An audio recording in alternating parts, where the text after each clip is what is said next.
I wanted to talk about the complicated square that's happening this month coming up. Involves Mars just before, well, just as it goes into Leo, it squares to Pluto. But Jupiter in Aries will be squaring Pluto too when it goes into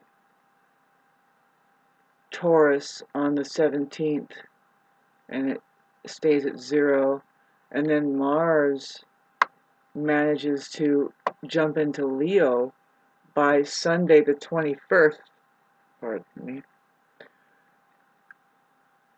Taurus, Jupiter and Mars will both be at 0 degrees fixed, Leo Taurus square to Pluto.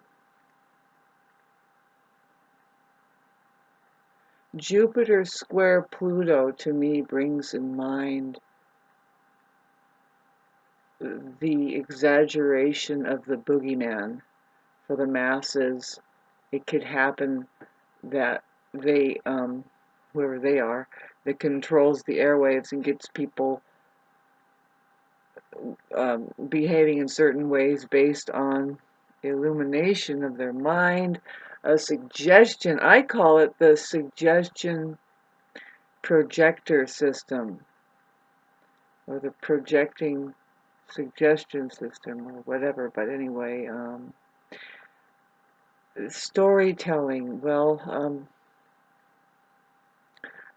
Mercury is going direct tomorrow. It's been retrograde and it's been hard to communicate. It's been kind of like strange, but there's a lot of planets in Taurus, as you know. Includes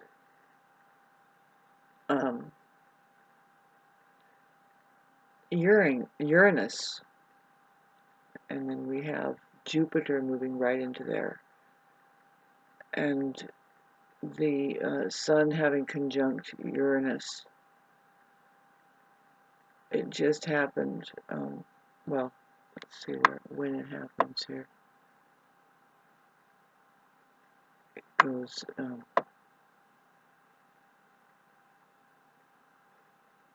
conjunct to Uranus. Well, that passed already, but just a lot of Taurus. And because Venus is in the moon-ruled sign of Cancer, it's very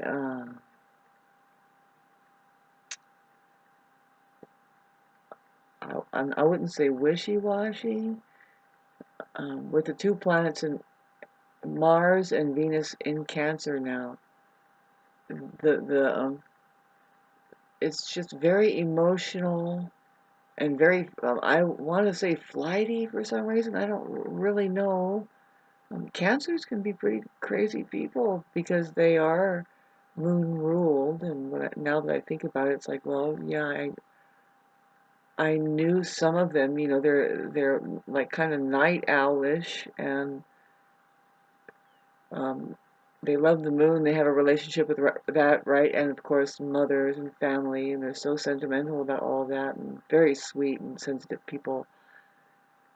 Venus and Mars being there, Venus there, boy. I mean, I think of kind of like just too emotionally sopped up, man, maybe. But with all that has been going on through the Mars in Cancer, which kind of subdues the nurturing quality in that sign, if Mars is there, it's kind of hard. Anybody knows that. So that's going to be ending and going into Leo. Venus taking over with other planets. You see, the Mars squaring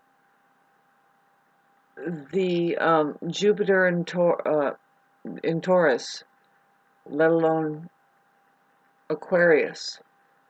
That's a hard aspect. Okay, so Mars square Jupiter right away. It makes me think, okay, so people with Mars square Jupiter in their charts, they need to watch their physical health, their shape, really literally.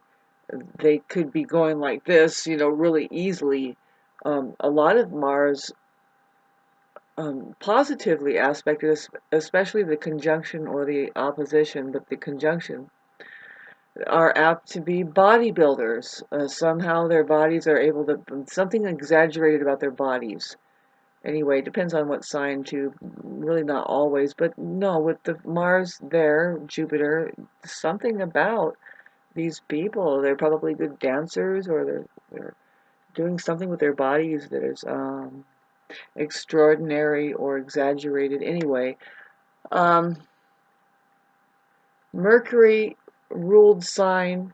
I mean, the sign of Mercury is under Venus rule, and we have Cancer moving there, kind of wiggling around quick. It just, to me, it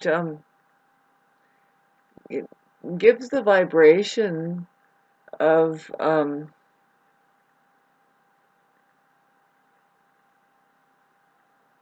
guess you would say, rapid healing on one positive end. That is, if you can remain um, uh, uh, intact with all of the sensitivity, all of the issues that really needs to be looked into, that nobody has talked about over the last 3 weeks or so, with the Mercury having gone retrograde in Taurus, let alone Mars and Cancer, how that's been really hard on the feelings, man. It's like everybody all of a sudden getting ultra sensitive, and when Mars pops over into Leo, before it does that, it's going to square Pluto. The Mars square Pluto, oh, I'm sorry, it's an opposition, because Mars is in Leo, and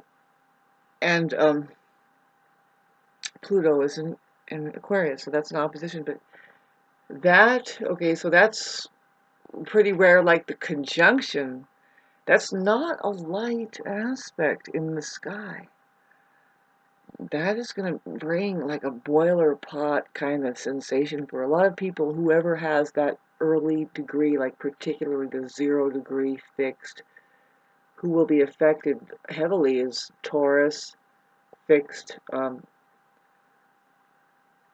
0 degrees, Leo, Scorpio, or Aquarius. This has been just kind of going around and around, about our money resources, like what the question really, what what Taurus is presenting, like what is valuable, what is true wealth. And it points at the earth, and really like ancient wisdom in connection to that, in a lot of scientific ways, of course. That's what we were looking at with the Uranus being in Taurus. It's like, you gotta look at how we are using everything. It includes money. What is really going on there? So anyway, we already know there isn't anything new under the sun when it comes to that, and it's like be careful, because can people really take back? They always say take back, but it's like, can they tune in, turn on, and drop out of the matrix? And boy, with all of the planets, I'm going to wrap this up with, can they do that, and can they become love itself? Can they really just become that state of being that says, you know what, we don't really need anything but the air that we breathe? Oh my God, how terrible. I mean, money hates that. I saw this cartoon in my head just today, and it's kind of strange. It's like, no, I bet you anything this cartoon is timeless, and I'm not the first one that's drawn it up in my head. And it's just, there's some people in the world who, they're colorful and they're making love, and of course, yes, they're having sex, and then there's people in the background Um, they're chasing after money, and it's like cold environment, and it's gray and black and white, and it looks terrible on whatever is going on that they are fulfilling is not as bright and fluffy as the other scene over there going on in the sunshine. Anyway, have a nice day.